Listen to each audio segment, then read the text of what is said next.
بسم اللہ الرحمن الرحیم۔ السلام علیکم۔ جب حضرت قطب الدین بختیار کاکی رحمۃ اللہ علیہ کی وفات ہوئی تو کوہرام مچ گیا۔ جنازہ تیار ہوا۔ ایک بڑے میدان میں جنازہ پڑھنے کے لیے لایا گیا۔ مخلوق مور و مگس کی طرح جنازہ پڑھنے کے لیے نکل پڑی تھی۔ انسانوں کا ایک سمندر تھا جو حد نگاہ تک نظر آتا تھا۔ یوں معلوم ہوتا تھا کہ ایک بپھرے ہوئے دریا کے مانند یہ مجمع ہے۔ جب جنازہ پڑھنے کا وقت آیا، ایک آدمی آگے بڑھا، کہتا ہے کہ میں وصی ہوں، مجھے حضرت رحمۃ اللہ علیہ نے وصیت کی تھی، میں اس مجمع تک وہ وصیت پہنچانا چاہتا ہوں۔ مجمع خاموش ہو گیا۔ وصیت کیا تھی؟ خواجہ قطب الدین بختیار کاکی رحمۃ اللہ علیہ نے یہ وصیت کی کہ میرا جنازہ وہ شخص پڑھائے جس کے اندر 4 خوبیاں ہوں۔ پہلی خوبی یہ ہے کہ زندگی میں اس کی تکبیر اولیٰ کبھی قضا نہ ہوئی ہو، اور دوسری شرط اس کی تہجد کی نماز کبھی قضا نہ ہوئی ہو۔ تیسری بات یہ ہے کہ اس نے غیر محرم پر کبھی بھی بری نظر نہ ڈالی ہو۔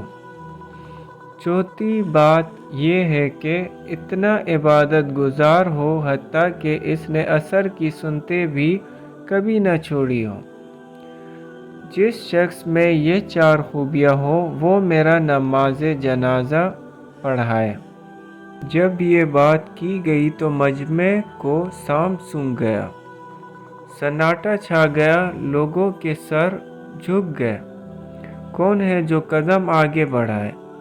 کافی دیر ہو گئی حتیٰ کہ ایک شخص روتا ہوا آگے بڑھا، حضرت قطب الدین بختیار کاکی رحمۃ اللہ علیہ کے جنازے کے قریب آیا، جنازے سے چادر ہٹائی اور کہا، قطب الدین آپ خود تو فوت ہو گئے، مجھے رسوا کر دیا۔ اس کے بعد بھرے مجمع کے سامنے اللہ کو حاضر و ناظر جان کر قسم اٹھائی، میرے اندر یہ 4 خوبیاں موجود ہیں۔ لوگوں نے دیکھا یہ وقت کا بادشاہ شمس الدین التمش تھا۔ اگر بادشاہی کرنے والے دینی زندگی گزار سکتے ہیں، کیا ہم دکان کرنے والے یا دفتر میں جانے والے ایسی زندگی نہیں گزار سکتے؟ اللہ رب العزت ہمیں نیکی کرنے کی توفیق عطا فرمائے، آمین۔ جزاک اللہ۔ حضرت مولانا محمود الحسن گنگوہی رحمۃ اللہ علیہ نماز کا لمبا سجدہ کیا کرتے تھے۔ کسی نے وجہ پوچھی تو فرمانے لگے کہ جب سجدہ کرتا ہوں تو دل یہ کہتا ہے کہ معلوم نہیں پھر یہ موقع ملے یا نہ ملے، اس لیے میرا سر اٹھانے کو دل نہیں چاہتا۔ اسی طرح حضرت مولانا یحییٰ رحمۃ اللہ علیہ صاحب لمبا سجدہ کرتے تھے۔ کسی نے کہا کہ حضرت اتنا لمبا سجدہ فرمانے لگے کہ روایت میں آیا ہے کہ سجدہ کرنے والا اللہ کے قدموں پر سجدہ کر رہا ہوتا ہے، تو جب سجدہ کرتا ہوں تو مجھے محسوس ہوتا ہے کہ اللہ تعالیٰ کے قدموں پر سر رکھ دیا، اس لیے میرا سر اٹھانے کو جی نہیں چاہتا۔ جزاک اللہ۔ بسم اللہ۔ جذبہ عبادت کی قدر و منزلت۔ امام احمد بن حنبل رحمۃ اللہ علیہ کے پڑوس میں ایک لوہار حداد رہتا تھا۔ جب وہ فوت ہوا تو بعد میں کسی محدث نے خواب میں دیکھا کہ اس نے پوچھا، سنائیے آگے کیا معاملہ پیش آیا؟ وہ کہنے لگا کہ مجھے بھی احمد بن حنبل رحمۃ اللہ علیہ کے درجے میں رکھ دیا گیا ہے۔ اور اب میں ان کے ساتھ رہ رہا ہوں۔ جس محدث نے یہ خواب دیکھا وہ بڑے حیران ہوئے کہ یہ لوہار تو سارا دن لوہا کاٹتا تھا، اور امام احمد بن حنبل دین کا کام کرنے والے تھے اور مسئلہ خلق قرآن کے معاملے میں قربانیاں دینے والے اللہ کے ایک مقبول بندے تھے۔ اس لوہار کو ان کے برابر مرتبہ دے دیا گیا۔ چنانچہ انہوں نے دوسرے محدثین کو بتایا۔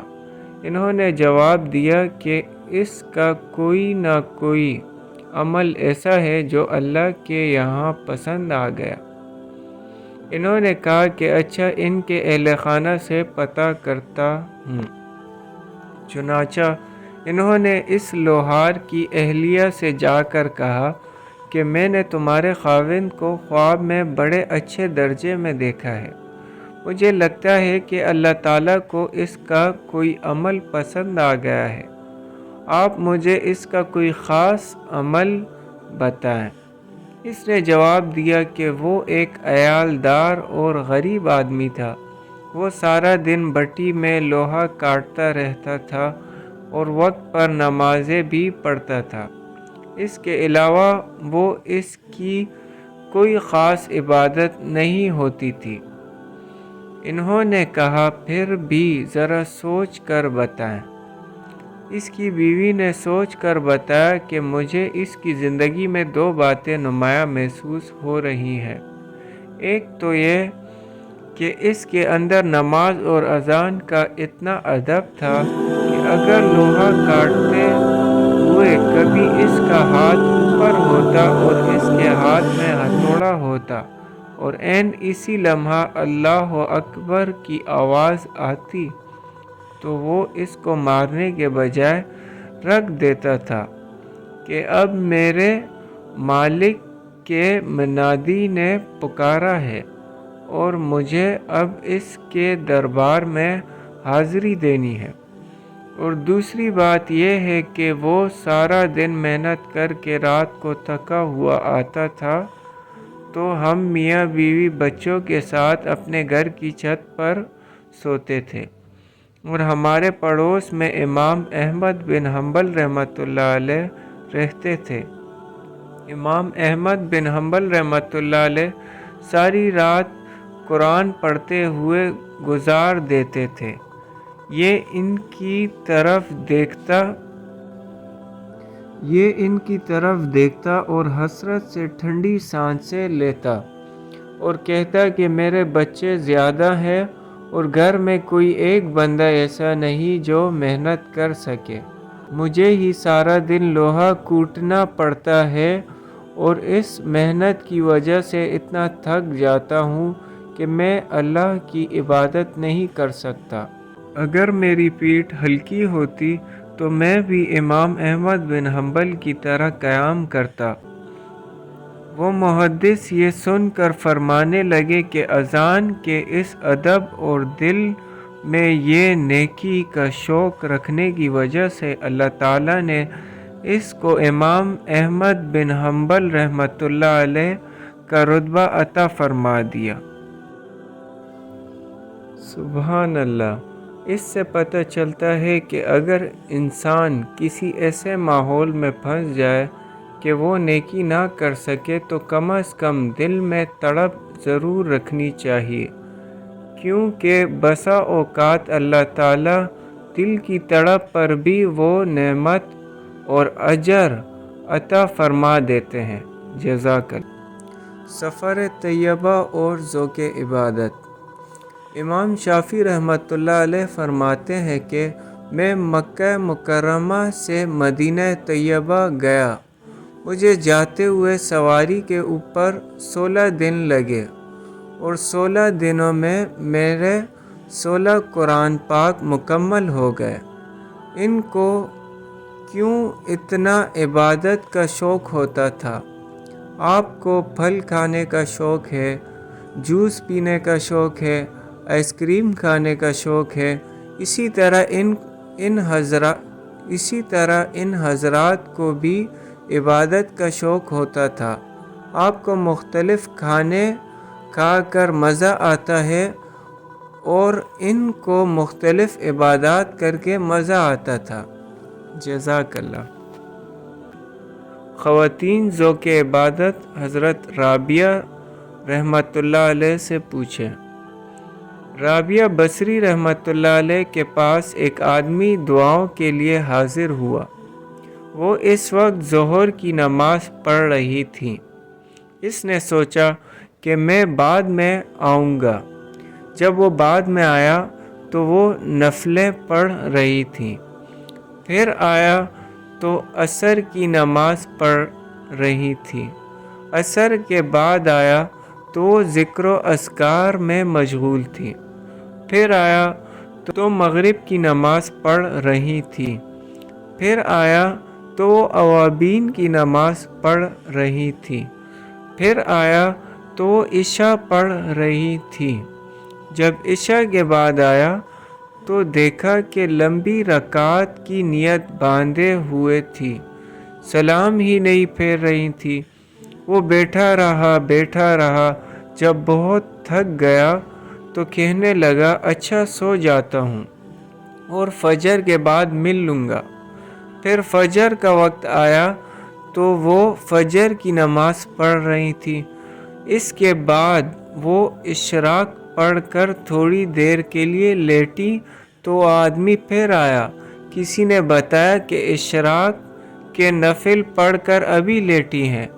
وہ کہتا ہے کہ میں بس تھوڑی دیر ہی بیٹھا تھا کہ وہ گھبرا کر اٹھی اور آنکھیں مل کر کہنے لگی، اے اللہ، میں ایسی آنکھوں سے تیری پناہ مانگتی ہوں جو نیند سے پر نہیں ہوتی۔ یہ کہہ کر اٹھ بیٹھی اور اللہ تعالیٰ کی عبادت میں مشغول ہو گئی۔ سبحان اللہ، جزاک اللہ۔ مجبور شخص کے لیے روزی کا غیبی انتظام۔ ایک بادشاہ اپنی خدمت گاروں اور سپاہیوں کے ساتھ سامان سفر تیار کر کے ایک روز شکار پر گیا۔ جب وہ پہاڑ کے دامن میں دوپہر کا کھانا کھانے دسترخوان پر بیٹھا تو ایک شاہین نے اچانک آ کر اس کے سامنے سے بھنے ہوئے مرغ کو پلک جھپکتے ہی اٹھا لیا اور تیزی سے اڑتا ہوا چلا گیا۔ بادشاہ یہ بنا ہوا مرغ کھانا چاہتا تھا لیکن وہ دیکھتا ہی رہ گیا۔ اس نے فوراً ہی اپنے سپاہیوں کو حکم دیا کہ گھوڑوں پر سوار ہو کر شاہین کا پیچھا کریں اور مرغ واپس لے کر آئیں۔ فوراً ہی لشکر روانہ ہو گیا، یہاں تک کہ شاہین کا تعاقب کرتا ہوا پہاڑ کے دامن میں جا پہنچا، اور اس کے بعد جب سپاہیوں نے دیکھا کہ شاہین پہاڑ کی دوسری جانب جا چکا ہے تو فوراً ہی یہ سپاہی گھوڑوں سے اتر گئے اور پہاڑ کی بلندی پر جا پہنچے۔ پہاڑ کی دوسری جانب پہنچنے کے بعد انہوں نے بڑا عجیب و غریب منظر دیکھا۔ ان کے سامنے ایک شخص تھا جس کے ہاتھ اور پاؤں بندھے ہوئے تھے اور وہ زمین پر پڑا ہوا تھا، اور بنا ہوا مرغ دسترخوان سے اٹھا کر لانے والا شاہین بڑے مزے سے اس شخص کی مہمان نوازی کر رہا تھا۔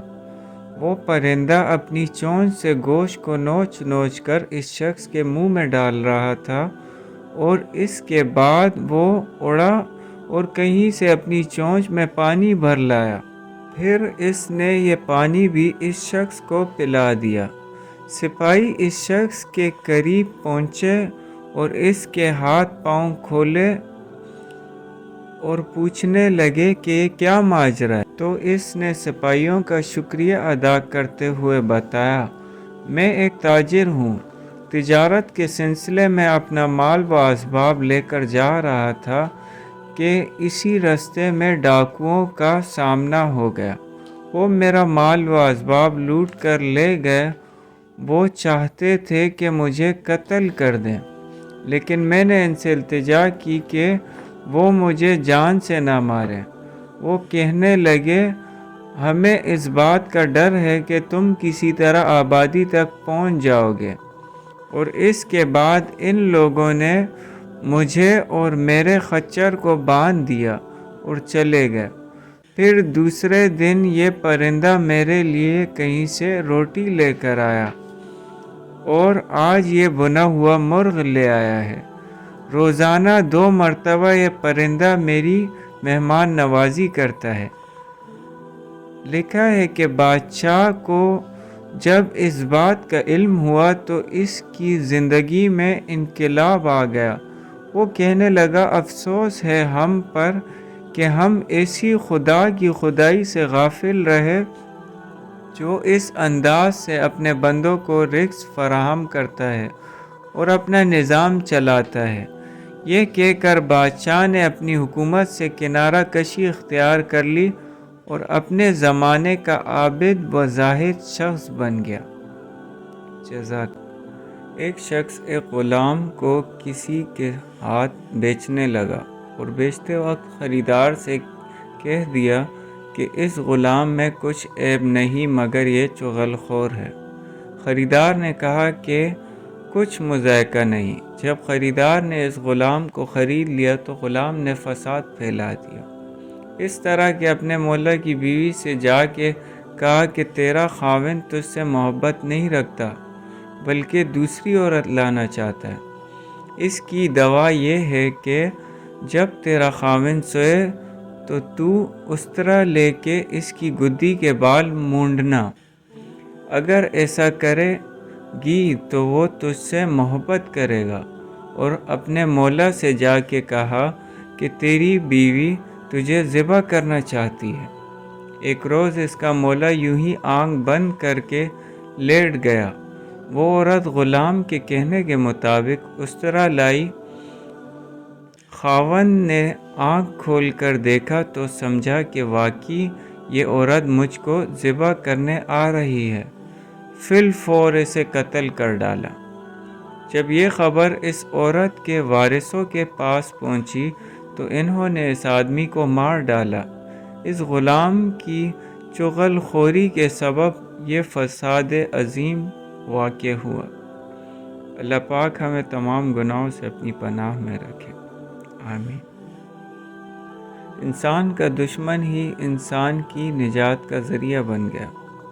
مشہور ہے کہ حضرت طارق رحمۃ اللہ علیہ جب ایک اندھیرے کنویں میں گر گئے تو اس کنویں پر سے کچھ حاجیوں کا گزر ہوا، جنہوں نے اس کنویں کو دیکھ کر کہا کہ اس کنویں کا منہ بند کر دینا چاہیے، ایسا نہ ہو کہ کوئی اس میں گر جائے۔ یہ سن کر حضرت طارق رحمۃ اللہ علیہ نے اپنے دل میں سوچا کہ اگر تو سچا ہے تو خاموش رہ۔ چنانچہ حاجی مسافر اس کنویں کو بند کر کے چلے گئے۔ انہیں کیا معلوم تھا کہ اس میں حضرت طارق رحمۃ اللہ علیہ موجود ہیں۔ کنویں میں پہلے ہی سے اندھیرا تھا، اب اور بھی تاریک ہو گیا۔ دیکھتے کیا ہے کہ ان کے قریب ہی کنویں میں قدرتی 2 چراغ روشن ہو گئے، جن کی روشنی میں معلوم ہوا کہ ایک بہت بڑا اژدہا ان کی طرف چلا آ رہا ہے۔ سوچنے لگے سچ اور جھوٹ تو اب ظاہر ہوگا، دیکھیے اس کا کیا انجام ہوتا ہے۔ چنانچہ جب وہ اژدہا ان کے قریب آیا تو خیال کیا بس اب یہ مجھے نگل جائے گا، لیکن خدا کی قدرت، اژدہا سیدھا کنویں کے دہانے کی جانب چڑھتا چلا گیا، اور کنویں کے اوپر جو کچھ پانا گیا تھا اس سب کو علیحدہ کر کے اپنی دم حضرت طارق رحمۃ اللہ علیہ کی گردن سے پیر تک لپیٹ کر ڈول کی طرح ان کو کنویں سے باہر لے آیا اور اپنی دم ان کی گردن سے نکال کر چلتا بنا۔ حضرت طارق رحمۃ اللہ علیہ نے ایک غیبی آواز سنی کہ کوئی کہنے والا کہہ رہا ہے کہ اے طارق، دیکھ یہ تیرے رب کی مہربانی ہے کہ اس نے تیرے دشمن کو تیری نجات کا ذریعہ بنا دیا۔ چنانچہ اس واقعے کے بعد اللہ تعالیٰ پر سچا بھروسہ کرنے کے سبب سے ان کا نام طارق صادق مشہور ہو گیا۔